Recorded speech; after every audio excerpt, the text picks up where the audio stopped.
இந்த வீடியோவில் பார்த்தீங்கன்னா நிறைய பேர் கமெண்ட் பாக்ஸில் என்ன கமெண்ட் பண்ணியிருக்கீங்கன்னா ஹார்மோன் அளவு கரெக்டாக அவங்களால மெஷர் பண்ணி வைக்க முடியல. எந்த பாடி யூஸ்க்கு எவ்வளோ ஹார்மோன் வைக்கிறது, இப்போ பாடி சைஸை பொறுத்து ஹார்மோன் அளவு மாறுது இல்லையா, அதை எங்களால் கால்குலேட் பண்ணி வைக்க முடியல. ஸோ அதை எப்படி ஈஸியாக கால்குலேஷன் பண்ணுறது அப்படின்னு நான் சொல்கிறேன். நான் ஒன்றும் இல்லை, இப்போ ஸ்லீவ் ரவுண்டு நீங்கள் யாருக்கு எவ்வளோ எடுக்கிறீங்களோ அதுதான் ஹார்மோனோட அளவு. சரிங்களா? ரொம்ப சிம்பிள். இப்போ என்னோட ஸ்லீவ் ரவுண்டு வந்து 10 inches இருக்குன்னா அப்போ 5 தான் ஹார்மோனோட லென்த்து நான் வரையணும். சரிங்களா? லென்த்து. அப்புறம் இந்த ஹார்மோன் அளவு எடுக்கிறீங்களா அதில் பாதி நீங்கள் ரவுண்ட் ஷேப் வரைஞ்சிட்டு அதை வந்து கரெக்டாக மெஷர் பண்ணிங்கன்னா உங்களுக்கு அந்த மெஷர்மெண்ட் கரெக்டாக வரும். இப்போ ஸ்லீவ் ரவுண்டு 12 எடுக்கிறீங்கன்னா 6.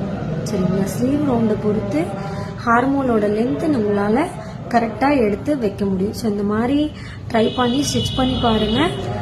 இந்த வீடியோ உங்களுக்கு பிடிச்சிருந்தா நம்ம பேஜை ஃபாலோ பண்ணிக்கோங்க. தேங்க்யூ.